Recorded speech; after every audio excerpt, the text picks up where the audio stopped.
Would Democrats rig an election? Absolutely. Would Republicans? Without question. And I just threw that word democracy in the title just for fun because neither party gives one hoot about our democracy. If you think they even care about what the will of the people is, listen, you're an idiot if you believe that. You see, they're concerned about only one thing, and that is political power. So every time there's an election in this democracy, they will rig it any way they can. They will cheat, they will steal, commit fraud, whatever they can get away with, both of them will do. George Washington warned us about this in his farewell address. He said that political parties will make it all about themselves and not the people. Man, what a prophet he was. You might be saying, well, then why would I even vote, Bill? The reason why is because, and by the way, not only should you vote, you should vote every chance you get. Do not miss it. Local, state, and federal, because even though it is rigged, it's corrupt, all kinds of problems, it's still the best chance we have at making things right. Never miss a chance to vote. Yeah, and you know what? Even if they steal your vote and send it to somebody else, they're going to have to work hard to do that. So you're causing them pain.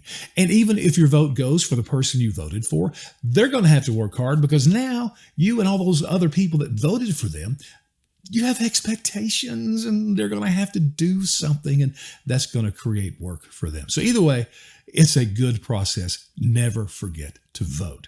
Now, I want to talk about not the normal stuff, not about voter suppression on the Republican side or just all the fraud stuff on the Democrat side. I want to talk about 3 areas of influence that rigs our elections. Number one's money.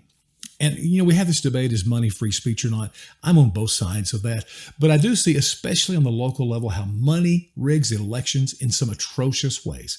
Look at all of our big cities that are Democrat controlled now. George Soros, who is the most famous of the Democrat donors, he has funded by the millions of dollars these local DAs.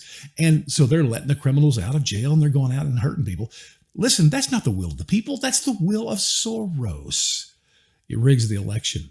Also, government bureaucracies rig elections. And of course, in Washington, D.C., all the bureaucrats, they're Democrats. They all vote Democrat. They support Democrat stuff. And they rig elections on behalf of Democrats. Look at the FBI, for instance. They're continuing to do everything they can to go after Trump and this whole Mar-a-Lago thing. They leak, sensitive investigative information to the press. Hunter Biden, they had his laptop before the 2020 election. Cricket sounds, man. Said nothing, no leaks, zero. That is government power to rig an election. I could give you a million more examples of that. And we also see where the press is in on this. And right now, most of the press is Democrat.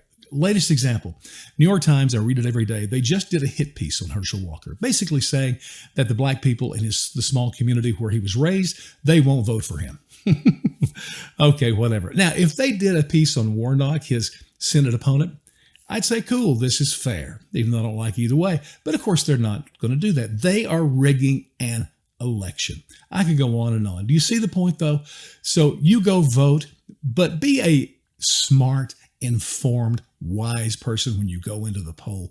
Do what you can to ensure the integrity of our election.